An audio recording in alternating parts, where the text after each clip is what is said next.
Hi, I'm Sandy Bloom. I am a psychiatrist by training.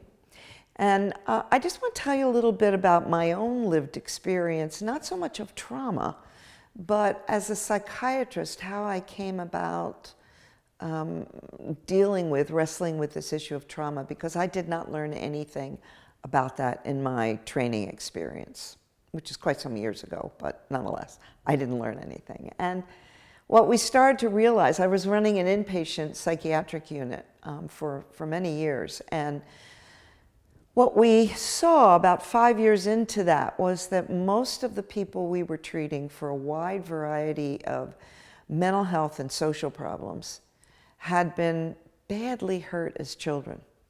And we really hadn't learned much, any of us in any of our professions, about what that meant. How did childhood adversity become adult disorders?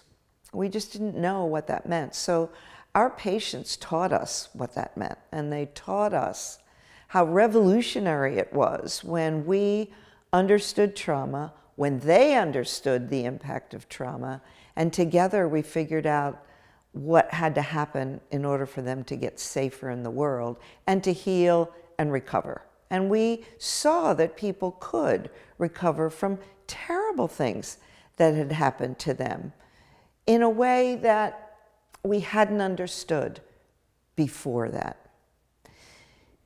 What I also learned along the way, though, was that most of all the problems that I had been addressing, really since I had been in my first jobs in college, all of those problems had at one point in time been preventable.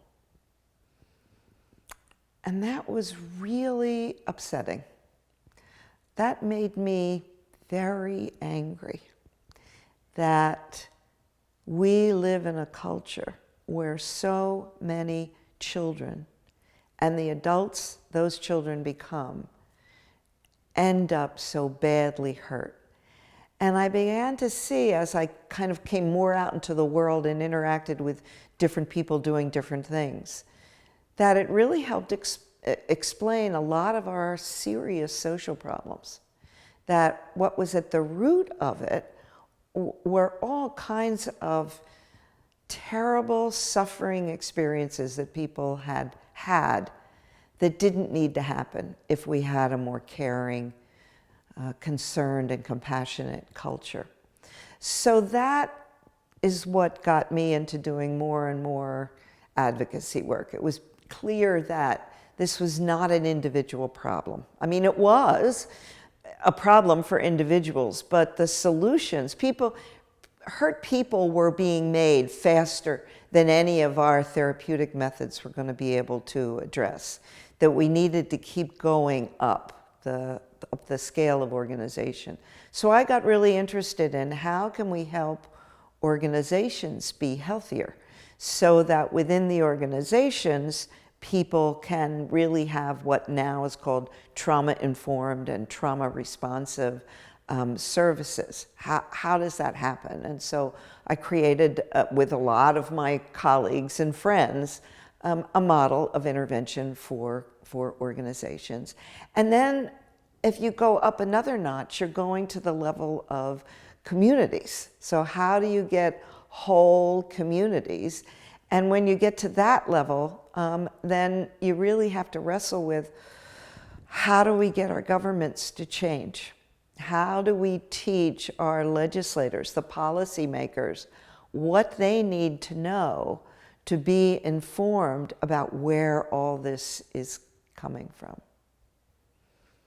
It's that really recognition that got me involved in CTIPP, the Campaign for Trauma-Informed Policy and Practice. That two people I have a great deal of respect for, Susan Salison, who sadly is no longer with us, but she was one of the founders of the trauma field, and Andy Blanche, who is my co-chair for CTIPP. They asked me to put together a whole group of people, and we met in Washington a few years ago. And the moving force behind CTIPP in many ways is a attorney named Dan Press, who you'll hear from. And Dan worked much of his career as a lobbyist and an attorney on behalf of Native American folks. And so he, as a result of that, came to understand this issue of trauma. And together, we met in Washington, D.C. We had a short course on advocacy, and then we started trying to figure out how all of us could contribute our expertise. So we have people from different scientific components who understand trauma and adversity through different lenses, and then we have people with lived experience, and as wide a variety of folks as we can to become involved and to inform legislators and their staff members about what this issue is about and why it's so important and why it really is a very necessary paradigm shift. That's a shift in our underlying assumptions with which we understand the world. And this is really a big shift for everybody. And shifts are often, those kind of shifts are often scary for people. So what we're seeing in our culture is lots and lots of fear. And I understand that because I've worked with trauma survivors who go through much of their life terrorized. But it doesn't have to be that way. We can share a vision of a better culture and a better society, not based on scarcity, but based on health. And really having a culture where we value not just physical health, but mental and social health as well.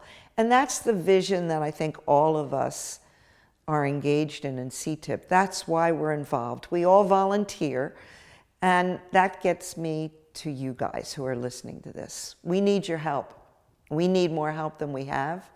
We are a volunteer agency. We have very little money. We need more funds so that we can get staff, so that we can be better organized, because, you know, people who volunteer tend to be really busy people making a living. So we need your help. We need more people. The more people that are involved, that are engaged, the more knowledge we get, the more we can collaborate together, and the more we can really bring about change.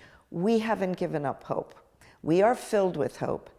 And we get that really from the people that we have watched struggle and overcome enormous odds to be healthy human beings. So join us.